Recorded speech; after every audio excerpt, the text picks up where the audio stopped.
أعوذ بالله من الشيطان الرجيم.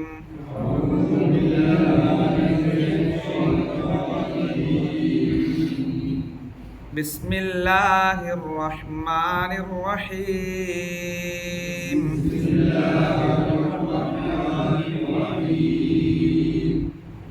القارعة. ما القارعة؟ القارعة ما القارعة؟ وما أدراك ما القارعة؟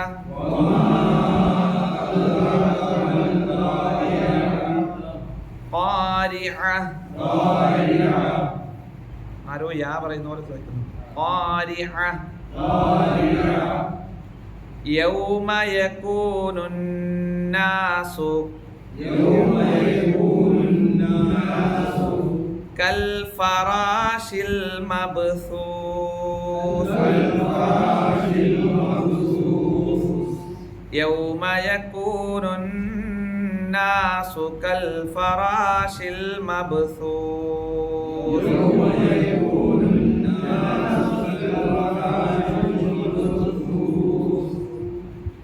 وتكون الجبال كالعهن المنفوش. وتكون الجبال كالعهن المنفوش.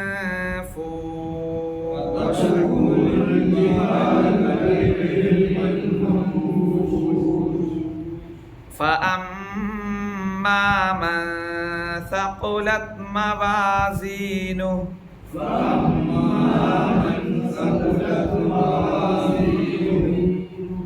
فهو في عيشة راضية. وأما من خفت موازينه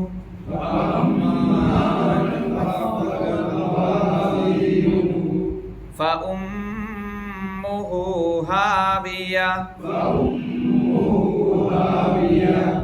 وما أدراك ما هي؟ نار حامية.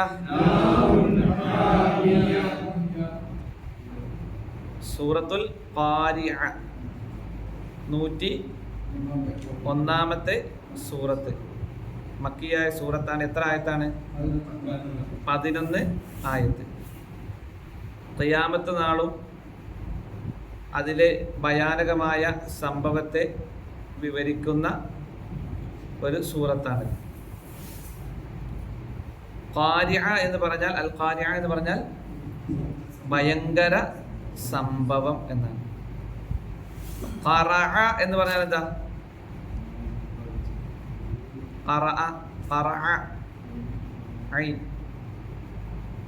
ഒരു വസ്തുവിൻ്റെ മേൽ ശക്തമായി അടിച്ച് ഉണ്ടാകുന്ന മുഴക്കം.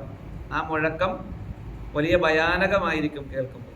അവിടെ ഹംസ വന്നെങ്കിലോ ഖറഅ, ഇഖ്റ, ഖറഅ വായിക്കുക.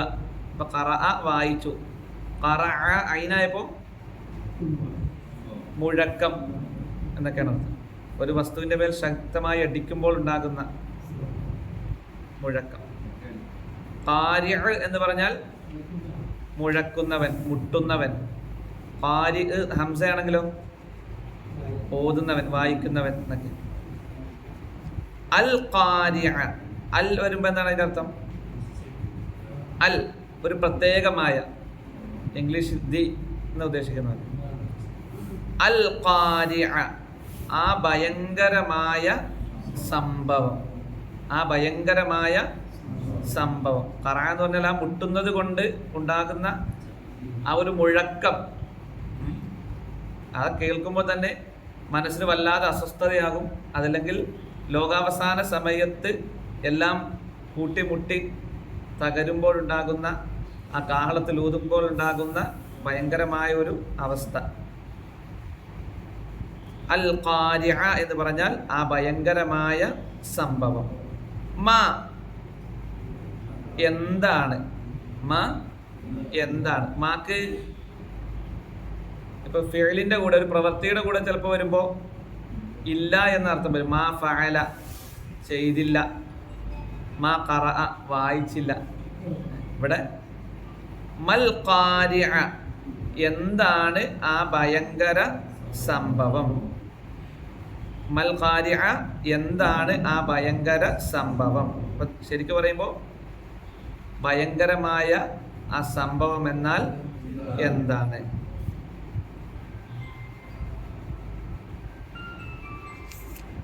വമാ അദ്റാക മൽ ഖാരിഅ.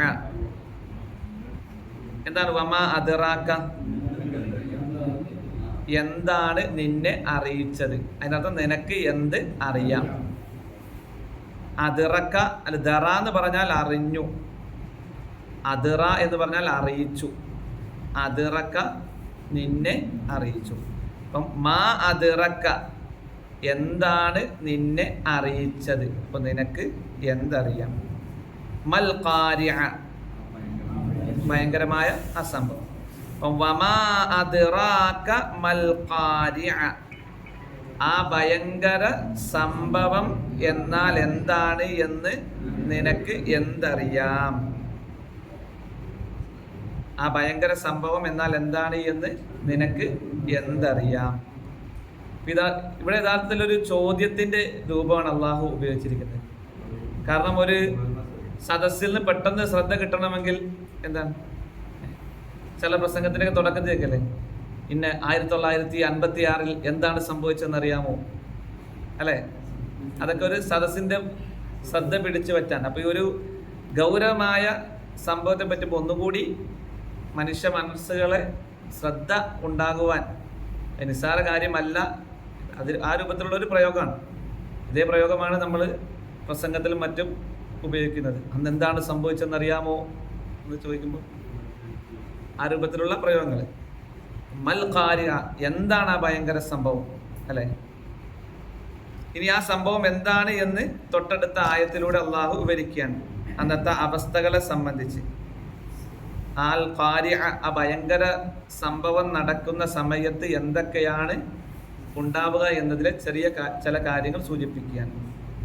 യൗമുൻ ദിവസം, കാന ആയി, യകൂനു ആകുന്നു, യൗമ യകൂനു ആകുന്ന ദിവസം, അന്നാസു മനുഷ്യർ, യൗമ യകൂനുന്നാസു മനുഷ്യർ ആയിത്തീരുന്ന ദിവസം. ക പോലെ, ഫറാശത്തുൻ പാറ്റകള്. ഏത് പാറ്റകളോ? കൽ എന്താ, ഫറാഷ് പാറ്റകൾ. ഫറാഷത്തിന്റെ ജമ്മാണ്, ബഹുവചനമാണ് ഫറാഷ്. കൽ ഫറാഷ് പാറ്റകളെ പോലെ. അൽ മബ്സൂസ് ചിന്നിച്ചിതറിയ. യൗമ യകൂനുന്നാസു കൽ ഫറാഷിൽ മബ്സൂസ് മനുഷ്യർ ചിന്നിച്ചിതറിയ പാറ്റകളെ പോലെ ആയിത്തീരുന്ന ദിവസം. വതകൂനു ആവുകയും ചെയ്യും, അല്ലെങ്കിൽ ആവുകയും ചെയ്യുന്ന ദിവസം. തൊട്ട് മുമ്പുള്ളതിനെ ചേർത്ത് പറയാണ് അവിടെ വാ ഉദ്ദേശിക്കുന്നത്, ഉപയോഗിച്ചിരിക്കുന്നത്. ജിബാല് ജബല് പർവ്വതം, ജിബാല് പർവ്വതങ്ങൾ. ക പോലെ, ഇഹ്ന് രോമം, കമ്പിളി ഇതൊക്കെ പോലെ. കൽ ഇഹ്ൻ രോമം പോലെ. വതകൂനുൽ ജിബാലു കൽ ഇഹ്ൻ പർവ്വതങ്ങൾ രോമം പോലെ ആയിത്തീരും. എങ്ങനെയുള്ള രോമം? അൽ മൻഫൂഷ് കടഞ്ഞ. അതാ കടഞ്ഞ രോമത്തിന്റെ പ്രത്യേകത, അതിന് കനം ഉണ്ടാവില്ല. കടഞ്ഞ രോമത്തിന് കടഞ്ഞ പഞ്ഞിക്ക് എന്ത് ഉണ്ടാവില്ല, കനം ഉണ്ടാവില്ല. കട്ടയായി പിടിച്ചതിനെ കടഞ്ഞെടുക്കാന്ന് പറഞ്ഞാൽ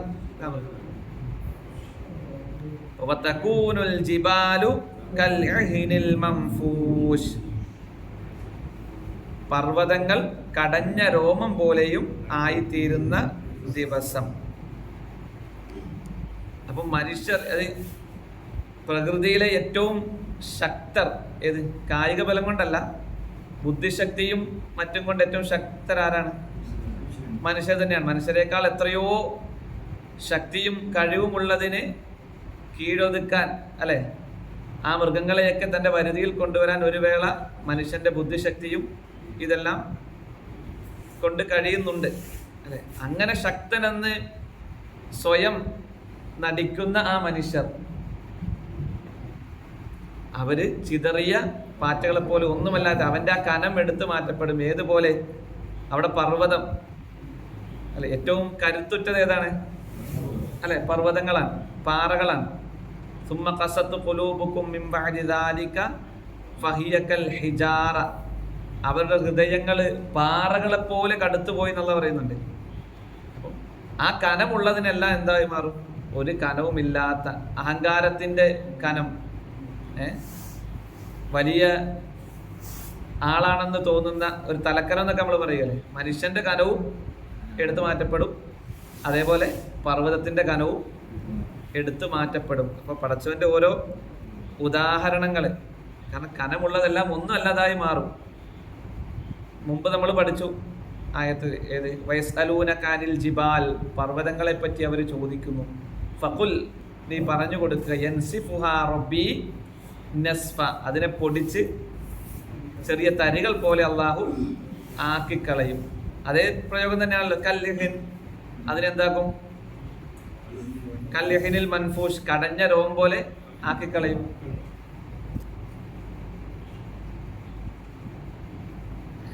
ഖിയാമത്തിന്റെ ആ ഭയാനകമായ അവസ്ഥ, ഇപ്പം ഈയലൊക്കെ വരുമ്പോൾ നമുക്കറിയാം, അല്ലെ, ആ കൂട്ടത്തിൽ ഇങ്ങനെ മൊത്തം ചിന്നി ചെതറി അതേ രൂപത്തിൽ മനുഷ്യരായി തീരും എന്നുള്ള. ചെറിയ പാറ്റകൾ ഒരുമിച്ച് പറന്ന് നടക്കുമ്പോൾ മനുഷ്യൻ വെപ്രാളം കൊണ്ടും ഭയപ്പാട് കൊണ്ടും എല്ലാം മറന്ന് വെപ്രാളപ്പെട്ട് ഓടും. അതാണ് ആ പ്രയോഗം കൊണ്ട് ഉദ്ദേശിക്കുന്നത്. യൗമ യകൂനുന്നാസു കൽ ഫറാശിൽ മബ്സൂസ്, ചിന്നിച്ചിതറിയ പാറ്റകളെ പോലെ ആയിത്തീരും. എല്ലാം വിട്ടൊഴിഞ്ഞ് ഒന്നും പറ്റിയും ചിന്തിക്കാതെ വല്ലാത്തൊരവസ്ഥയിൽ അവൻ ആയിത്തീരും എന്നുള്ളത്.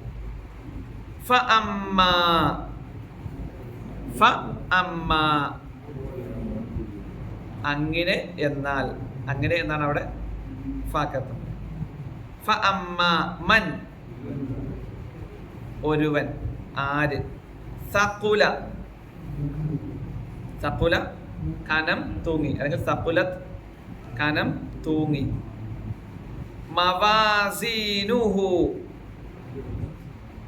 അവന്റെ തുലാസിൽ, വസിന് തൂക്കം, മീസാൻ തുലാസ്. മവാസീനുഹു, അവന്റെ തുലാസുകളിൽ. ഫഅമ്മാ മൻ സഖുലത് മവാസീനു, അപ്പോൾ ഏതൊരാളുടെ തുലാസുകൾ കനം തൂങ്ങിയോ, അതിൽ കനം തൂങ്ങുന്നത് ഏതാണ്? അവൻ ചെയ്യുന്ന കർമ്മങ്ങളാണ്, സൽക്കർമ്മങ്ങളാണ് ഏത്? കനം തൂങ്ങുക. അത് തൂങ്ങിയാലാണ് അവന് രക്ഷപ്പെടാൻ കഴിയുക. തിന്മകളാണ് കനം തൂങ്ങുന്നതെങ്കിലോ അവന് പരാജിതനായിരിക്കും. അപ്പോൾ ഏതൊരാളുടെ തുലാസുകൾ കനം തൂങ്ങിയോ, ഫഹുവ, അപ്പോൾ അവൻ ഫീ ഇൽ, ഫീ ഇൽ, ഈശ, ഈശത്തുൻ ജീവിതം, ആശ ജീവിച്ചു. അപ്പൊ ആയിഷയുടെ അർത്ഥം എന്താ? ആയിഷ, ആയിഷ ജീവിക്കുന്നവൾ, എല്ലാ കാര്യത്തിലും സജീവമായിട്ടുള്ളവൾ, എല്ലാത്തിലും സജീവതയോടുകൂടി ഇടപെടുന്നവൾ, അവളൊക്കെ എന്താ പറയാ? ആയിഷ എന്ന് പറയാ. ആശ ജീവിച്ചു, ഈശത്തുൻ ജീവിതം. റാളിയ റിള തൃപ്തി, റാളിയ തൃപ്തികരമായ. ഫഹുവ ഫീ ഈശത്തിർ റാളിയ അവൻ സംതൃപ്തമായ ജീവിതത്തിലായിരിക്കും. അപ്പൊ നന്മകൾ കനം തൂങ്ങിയാൽ അവന് സംതൃപ്തകരമായ ജീവിതം ലഭിക്കും. അതിനു വേണ്ടിയാണ് നമ്മൾ പ്രവർത്തിക്കേണ്ടത്, അതിനു വേണ്ടിയാണ് നമ്മൾ അധ്വാനിക്കേണ്ടത്. ഇപ്പൊ കനപ്പെട്ട കർമ്മങ്ങളാകണം അല്ലെ. ഒരുപാട് കർമ്മങ്ങൾ ചെയ്തു എന്നതല്ല, അത് ഏറ്റവും കനപ്പെട്ടതാകണമെങ്കിൽ എന്ത് ചെയ്യണം? ഏറ്റവും ശ്രദ്ധയോടുകൂടി, ഏറ്റവും നന്നായി ഇഖ്ലാസോടുകൂടി ആ കർമ്മങ്ങൾക്കുണ്ടാകേണ്ട എല്ലാ ഗുണങ്ങളും ഉണ്ടാകണം. അപ്പോഴാണത് കനപ്പെട്ടതാകുക. ഒരു ചാക്കില് എന്തെങ്കിലും കുറെ പഞ്ഞിക്കെട്ട് നിറച്ച നോട്ടത്തിൽ എന്തായിരിക്കും? ഒരുപാടുണ്ടാവും, പക്ഷെ കനുണ്ടാകില്ല. എന്നാൽ അതിൽ കുറച്ച് കനമുള്ള മറ്റു വസ്തുക്കളെ നിറച്ചെങ്കിലോ അത് അതേ രൂപത്തിൽ ഒരുപാട് നിസ്കരിച്ചു എന്നതല്ല, ആ നമസ്കാരം ഏറ്റവും കൃത്യമായി അതിൻ്റെ രൂപത്തിൽ, ആ പറഞ്ഞ രൂപത്തിൽ നിസ്കരിക്കുമ്പോഴാണ് അത് കനപ്പെട്ടതാകുക. അല്ലെങ്കിൽ കേവലം നിസ്കാരവും ദാനധർമ്മവും അത് തന്നെ അല്ലെ. അത് കനപ്പെട്ടതാകുന്ന എങ്ങനെയാണ്? അത് ഇഖ്ലാസോട് കൂടി അള്ളാഹുവിൽ നിന്ന് മാത്രം പ്രതിഫലം ആഗ്രഹിച്ചുകൊണ്ട് ചെയ്യുമ്പോൾ അത് കനം തൂങ്ങുന്നതാകും, അല്ലെങ്കിൽ കനമില്ലാത്തതാകും. അതാണല്ലോ ഏത് അങ്ങനെയുള്ളവരുടെ പ്രവർത്തനം, വിശ്വാസമില്ലാത്തവരുടെ പ്രവർത്തനം. ഫജഅൽനാഹു ഹബാഅം മൻസൂറ, ചിതറിയ ധൂളികൾ പോലെ ആക്കിക്കളയും. ഒരു കനവും അവിടെ ഉണ്ടാകില്ല. ആമിലത്തുൻ നാസിബ തസ്ലാ നാറൻ ഹാമിയ, പ്രവർത്തിച്ച് ക്ഷീണിച്ചവരായിരിക്കും അവർ, പക്ഷെ കത്തിജ്വലിക്കുന്ന നരകമായിരിക്കും അവർക്ക് ഉണ്ടാവുക എന്ന് നമ്മൾ മുൻ സൂറത്തുകളിലൂടെ പഠിച്ചു. അപ്പൊ തുലാസ് കനം തൂങ്ങുന്ന അല്ലെ, മീസാനിൽ കനം തൂങ്ങുന്ന, അള്ളാഹുവിന് ഏറെ ഇഷ്ടപ്പെട്ട, നാവുകൾക്ക് വളരെ ലഘുവായിട്ടുള്ള ദിക്റുകൾ നമ്മൾ പഠിച്ചിട്ടുണ്ട്. ഏതാണ് ദിക്ർ? സുബ്ഹാനല്ലാഹി വബിഹംദിഹി സുബ്ഹാനല്ലാഹിൽ അദീം, കലിമത്താനി ഖഫീഫത്താനി അലൽ ലിസാൻ സഖീലത്താനി ഫിൽ മീസാൻ ഹബീബത്താനി ഇലർ റഹ്മാൻ. പറഞ്ഞതിന്റെ ക്രമം മാറിയോന്ന് സംശയമുണ്ട്. ഹദീസിന്റെ കമാ ഖാല റസൂലുള്ളാഹി സ്വല്ലല്ലാഹു അലൈഹി വസല്ലം പറഞ്ഞ പോലെ ആശയം ഇതാണ്. തുലാസിൽ കനം തൂങ്ങുന്ന, എന്നാൽ നാവിന് വളരെ ലഘുവായത്, അള്ളാഹുവിന് ഏറെ പ്രിയപ്പെട്ടത്.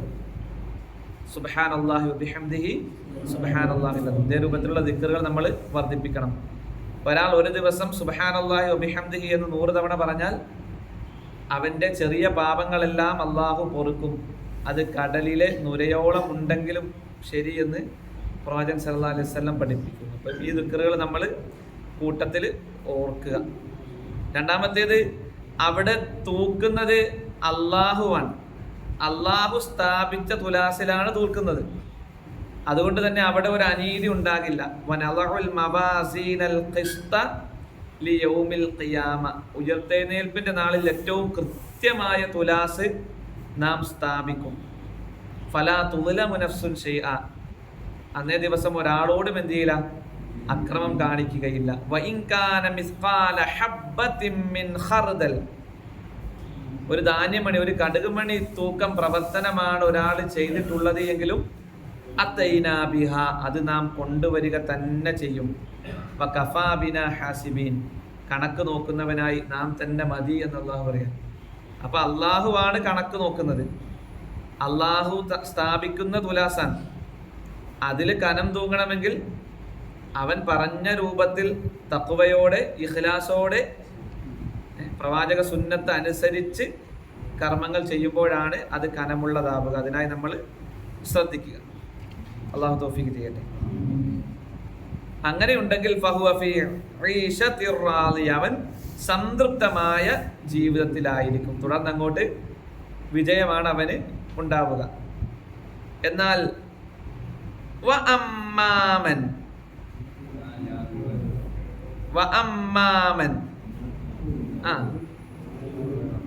അമ്മാമൻ അങ്ങനെ ആരുടേത്? ഖഫ ലഘുവായി, കനം കുറഞ്ഞു. മവാസീനുഹു അവന്റെ തുലാസ്. അമ്മാമൻ ഖഫത് മവാസീനു, എന്നാൽ ഏതൊരാളുടെ തുലാസ് കനം കുറഞ്ഞതായോ, ഏതൊരാളുടെ തുലാസ് കനം കുറഞ്ഞതായോ. ഫഉമ്മുഹു അവന്റെ സങ്കേതം. ഉമ്മിന് മാതാവ് എന്ന് അർത്ഥമുണ്ട്, കേന്ദ്രസ്ഥാനം എന്ന അർത്ഥമുണ്ട്, സങ്കേതം എന്ന് അർത്ഥമുണ്ട്. ഉമ്മ എന്ന പദം അല്ലെ, അഭയസ്ഥാനം. ഒരു കുഞ്ഞിന് എന്തെങ്കിലും ഒന്ന് വീണ് എന്തെങ്കിലും ബുദ്ധിമുട്ടുണ്ട്, ആദ്യം ഓടിച്ചെല്ലുന്നത് എങ്ങോട്ടാ? അതാണ് അഭയസ്ഥാനം. ഉമ്മ മക്കളെന്നും ചേർന്ന് നിൽക്കുന്ന ആരോടാണ്? ഉമ്മാട്ടയാണ് അല്ലെ. ഏതെങ്കിലും കാര്യങ്ങൾ പ്രയാസം ഉണ്ടെങ്കിൽ കൂടെ നമ്മൾ പറയാന് മാതാപിതാക്കളോടാണ് ഇത് പറയുക. അപ്പം ഫഉമ്മുഹു അവന്റെ സങ്കേതം. അപ്പൊ അവനുമായി ഏറ്റവും ഒട്ടിച്ചേർന്ന് നിൽക്കുന്നത് എന്തായിരിക്കും? ഹാവിയ നരകമായിരിക്കും. ഹവ എന്ന് പറഞ്ഞാൽ മുകളിൽ നിന്ന് താഴേക്ക് പതിക്കുക എന്നാണ് ഹവ. ഹാവിയ എന്ന് പറഞ്ഞാൽ നരകം, നരകത്തിന്റെ ഒരു പേരാണ്. ഹവ എന്ന് പറഞ്ഞാൽ ആഴമേറിയ എന്നൊക്കെ അതിന് അർത്ഥം കാണാൻ കഴിയും. അതിനും സൂറത്തുൻ നജ്മിൽ അത് പറഞ്ഞിട്ടുണ്ട്. പുറത്തു പോകാൻ പറ്റാത്ത രൂപത്തിൽ വലയം ചെയ്യുന്നത് ഉമ്മിനർത്ഥം നമുക്ക് കാണാം. പുറത്തേക്ക് പോകാൻ പറ്റാത്ത രൂപത്തിൽ വലയം ചെയ്യുന്നത്. ആ ഉമ്മ എന്ന പദം എത്ര കൃത്യമായിട്ടാണ് അള്ളാഹു പ്രയോഗിച്ചത് നോക്ക്. അവൻ അതായിരിക്കും, അവന് മടങ്ങിച്ചെല്ലാനുള്ള സ്ഥലം, അവനുമായി ഏറ്റവും ചേർന്ന് നിൽക്കുന്നത്, അവന്റെ സങ്കേതം അത് നരകമായിരിക്കും. വമാ അദ്റാക നിനക്ക് എന്തറിയാം, നിനക്ക് എന്തറിയാം. തൊട്ട് മുമ്പൊരു സൂറത്തിൽ നമ്മൾ പഠിച്ചിരുന്നു, ഇന്നാ അൻസൽനാഹു ഫീ ലൈലത്തിൽ ഖദർ. അതേപോലെ പല സൂറത്തുകളിലും വമാ അദ്റാക, വമാ അദ്റാക നിനക്ക് എന്തറിയാം, മാ ഹിയ അത് എന്താണ് എന്ന്. അപ്പൊ വമാ അദ്റാക മാ ഹിയ അത് എന്താണ് എന്ന് നിനക്ക് എന്തറിയാം. ഏത്? ഹാവിയ. അപ്പൊ അർത്ഥം പറയേണ്ടത് എങ്ങനെയാണ്? ഹാവിയ എന്നാൽ എന്താണ് എന്ന് നിനക്ക് എന്തറിയാം. ആ പദത്തിന്റെ അർത്ഥം അത് എന്താണ് എന്ന് നിനക്ക് എന്തറിയാം. വമാ അദ്റാക നിനക്ക് എന്തറിയാം, മാ ഹിയ അത് എന്താണ്. അപ്പൊ തൊട്ട് മുമ്പുള്ളതാണ് വമാ അദ്റാക ഹാവിയ എന്നാൽ എന്താണ് എന്ന് നിനക്ക് എന്തറിയാം അല്ലെങ്കിൽ അറിയാമോ. നാറുൻ തീയാണത്, ഹാമിയ കൊടും ചൂടുള്ള. ഹുമ്മ എന്ന് പറഞ്ഞാൽ എന്താ? പനി, ചൂടുള്ള. നാറുൻ ഹാമിയ ചൂടേറിയ നരകാഗ്നി എത്രേ അത്. ഇപ്പൊ തുലാസില് നന്മകൾ കനം തൂങ്ങിയില്ല എങ്കിൽ അവന് ചൂടേറിയ നരകമായിരിക്കും ഉണ്ടാവുക. അപ്പൊ അള്ളാഹുവിന്റെ അടുക്കൽ നമ്മുടെ കർമ്മങ്ങളുടെ തുലാസിൽ നന്മകൾ കൊണ്ട് കനം തൂങ്ങണം. അതിനായി നമ്മൾ നന്നായി പണിപ്പെടണം. ഫല്യൗമലാ തുദ്ലമു നഫ്സുൻ ശൈഅ അന്നേ ദിവസം ഒരാളോടും അള്ളാഹു അക്രമം കാണിക്കൂല. വലാ തുജ്സൗന ഇല്ലാ മാ കുന്തും തഅമലൂൻ അവർ പ്രവർത്തിച്ചതിനല്ലാതെ പ്രതിഫലം കൊടുക്കുകയില്ല. പ്രവർത്തിച്ച ഒരാളോടും അക്രമം കാണിക്കില്ല. പ്രവർത്തിക്കാതെ ഒരാളും രക്ഷപ്പെടാമെന്നും വിചാരിക്കണ്ട എന്ന് അള്ളാഹു പറയുമ്പോൾ വിശ്വാസം കൃത്യമായി അറിയാനും മനസ്സിലാക്കാനും തൗഫീക്ക് ലഭിച്ച നമ്മെ സംബന്ധിച്ചിടത്തോളം നന്മകൾ കൊണ്ട് എപ്പോഴും സജീവമാക്കാൻ നമ്മൾ ഓരോരുത്തരും ശ്രദ്ധിക്കണം. അള്ളാഹു തൗഫീക്ക് ചെയ്യട്ടെ. ഇനി അതിലെ തജ്വീദിന്റെ നിയമങ്ങൾ കൂടി നമുക്കൊന്ന് പെട്ടെന്ന് നോക്കാം. അൽ ഖാരിഅ എന്താ അതിലെ നിയമം? അൽ ഖാരിഅ അവസാനത്തിൽ താ വന്നു. അപ്പൊ നിർത്തുകയാണെങ്കിൽ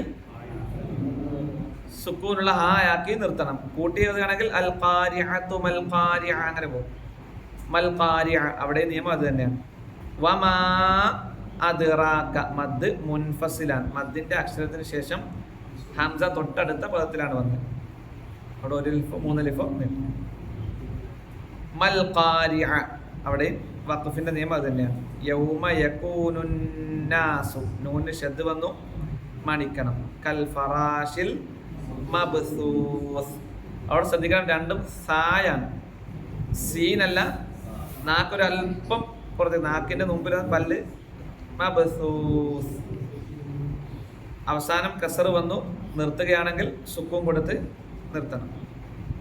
വതകൂനുൽ ജിബാലു കൽഇഹ്നിൽ മാഫു. മാഫു അവിടെ സുക്കൂനുള്ള നൂനിന് ശേഷം ഇഖ്ഫാഇന്റെ അക്ഷരമായ ഫ വന്നതുകൊണ്ട് സുക്കൂനുള്ള നൂനിനെ മറച്ച് മണിച്ച് ഉച്ചരിക്കണം, അവ്യക്തമാക്കി മണിച്ച് ഉച്ചരിക്കണം.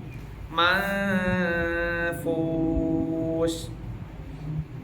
അവസാനം കസർ വന്നു നിർത്തുകയാണെങ്കിൽ സുക്കൂൻ കൊടുത്ത്. ഫ അമ്മ. നിയമം എന്താ? അമ്മ. മീമിന് ശബ്ദ വന്നു മണിക്കണം. മാസ. മാസഖുലത്. അവിടെ ഇഖ്ഫാ ആണ്. മവാസീനുഹു. അവിടെ എങ്ങനെ നിർത്തണം? നിർത്തിയാണെങ്കിൽ മവാസീനു. കൂട്ടി ഒതുങ്ങുമ്പോൾ ചെറിയൊരു അൽഫും കൂടെ അവിടെ കൊടുക്കും. മവാസീനുഹു ഫഹുവ. അങ്ങനെ പോകണം. ഫി ഈശത്തിറ. ഈശത്തിറ.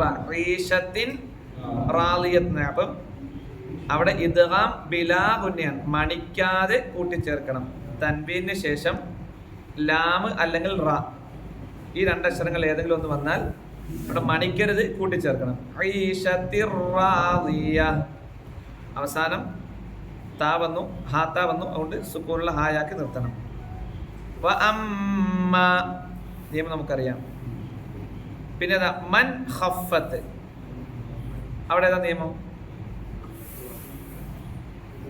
ഇൽഹാറാണ്. അവിടെ നൂനെ മണിക്കാൻ ഇൽഹാറിന്റെ അക്ഷരമായ ഖായാണ്. വ അമ്മ മൻ ഖഫത്ത് മവാസീനുഹു. അവിടെ നമുക്കറിയാം. ഫ ഉമ്മുഹു. ഫ ഉമ്മു. മീമിൽ ശബ്ദ വന്നു മണിക്കണം. ഹാവിയ. അവസാനം താ വന്നു നിർത്തിയാണെങ്കിൽ സുക്കൂനുള്ള ഹായാക്കി നിർത്തണം. വമാ അദ്റാക. മദ് മുൻഫസിൽ. മൂന്നാമത്തെ ആയത്തിൽ നമ്മൾ പഠിച്ചു. മാഹിയ. ആ മാഹിയയിലെ നിയമം എന്താ? അവസാനത്തെ അക്ഷരം ഏതാ? അത് ഈ ഒരു പ്രാസം ഒപ്പിക്കാൻ വേണ്ടി കൊടുത്തിരിക്കുന്ന ഒരു ഹായ. മാ ഹി എന്നാൽ മാ ഹിയ. മാ ഹിയ വെച്ചാൽ അത് എന്താണ്? ഹിയ അത് അല്ലെ? അവൾന്ന് ഹുവ ഹിയ എന്ന് പറയും. അപ്പൊ ഹിയ എന്നുള്ളത് നിർത്തുമ്പം ആ യാക്ക് സുക്കും കൊടുത്താൽ എന്ത് വരും? ഹിയ എന്ന് ആ യായിൽ അവസാനിക്കുന്നെങ്കിൽ സുക്കും കൊടുക്കുമ്പം തൊട്ട് മുമ്പുള്ളതിന് കസറാണ്.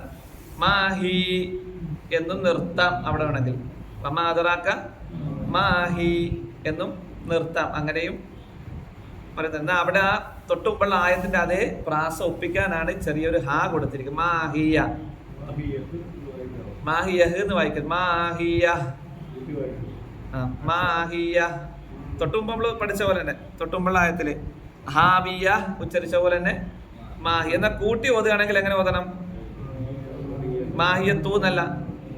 വമാ അദ്റാക മാഹിയ നാറുൻ ഹാമിയ. അവിടെ ഇപ്പൊ ഹാ ഉച്ചരിക്കൂല.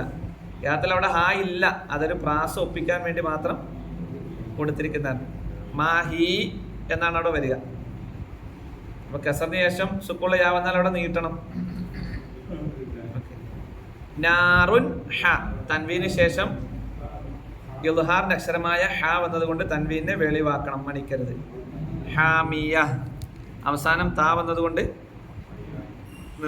നിർത്തുമ്പോൾ സുക്കൂനുള്ള ഹ ആക്കി നിർത്തണം. കൂടുതലായി നമ്മൾ പഠിക്കുക. ഈ സൂറത്തുകളുടെയൊക്കെ അർത്ഥം അറിഞ്ഞ് തന്നെ നമ്മൾ പഠിക്കണം. കുറച്ചുകൂടി നമ്മളൊന്ന് ഈ സൂറത്തുകൾ പഠിക്കുന്നതിൽ അധ്വാനിക്കണം. അർത്ഥവും വളരെ എളുപ്പമാണ്. കുറഞ്ഞ വാക്കുകളെ ഇതിൽ പഠിക്കേണ്ടതായിട്ടുള്ളൂ. ഒരുപാട് വാക്കുകൾ നമ്മൾ പഠിച്ചത് തന്നെയാണ്. ഇപ്പം ചെറിയ സൂറത്തുകളുടെ കാര്യത്തിൽ ഒന്നുകൂടി നമ്മൾ നന്നായി ശ്രദ്ധ കൊടുത്ത് ഓരോ ആയത്തിൻ്റെയും വാക്കിൻ്റെയും അർത്ഥം അറിഞ്ഞ് തന്നെ നമ്മൾ പോകണം. ഈ സൂറത്തുകളുടെയൊക്കെ പഠിക്കുമ്പോൾ നമുക്കറിയാം, ഓരോന്നും നമ്മുടെ മനസ്സിനെ തൊട്ടുണർത്തുന്ന ഓരോ ആയത്തുകളാണ്. ഇത് കൂടുതൽ ആഴത്തിൽ ചിന്തിക്കും തോറും അല്ലെ ആ പർവ്വതവും അതിൻ്റെ കനമെടുത്തുകളെ. അപ്പം മനുഷ്യനൊന്നുമല്ലാത്ത അവസ്ഥയിൽ ചിന്തിച്ചത്, ഇതൊക്കെ ആ ഒരു ചിന്ത നമ്മുടെ മനസ്സിലേക്ക് കൂടുതൽ കടന്നു വരണമെങ്കിൽ ഇതിൻ്റെ അർത്ഥം നമുക്ക് അറിയണം. അപ്പോൾ ഓരോ ആയത്തും പഠിക്കുക, ആഴത്തിൽ നമ്മൾ ചിന്തിക്കുക, ഓരോ കാര്യവും ജീവിതത്തിൽ കൊണ്ടുവരിക. അള്ളാഹു തൗഫീഖ് ചെയ്യട്ടെ. ഖുർആനിൻ്റെ ആളുകളിൽ അള്ളാഹു നമ്മെ അവരും ഉൾപ്പെടുത്തി അനുഗ്രഹിക്കുമാറാകട്ടെ. ഈ ഒരു ഇരുത്തം അവൻ്റെ അടുക്കൽ ഏറ്റവും പ്രതിഫലാർഹമായ ഇരുത്തമാണ്. ഏറ്റവും ഉന്നതമായ പ്രതിഫലം നൽകി അള്ളാഹു അനുഗ്രഹിക്കുമാറാകട്ടെ, നമ്മിൽ നിന്ന് സ്വീകരിക്കുമാറാകട്ടെ. നമുക്ക് വേണ്ടി ശുപാർശ ചെയ്യുന്ന ഖുർആനാക്കി ഖുർആനെ അള്ളാഹു മാറ്റിത്തരുമാറാകട്ടെ. നമുക്കിടയിൽ പ്രയാസത്തിൽ കഴിയുന്ന ആളുകൾക്ക് അള്ളാഹു ആശ്വാസം നൽകി അനുഗ്രഹിക്കുമാറാകട്ടെ. ഫലസ്തീൻ ജനതയ്ക്ക് അള്ളാഹു വിജയവും ഇസ്സത്തും നൽകി അനുഗ്രഹിക്കുമാറാകട്ടെ. ربنا تقبل منا إنك أنت السميع العليم وتب علينا إنك أنت التواب الرحيم سبحانك اللهم وبحمدك أشهد أن لا إله إلا أنت أستغفرك وأتوب إليك.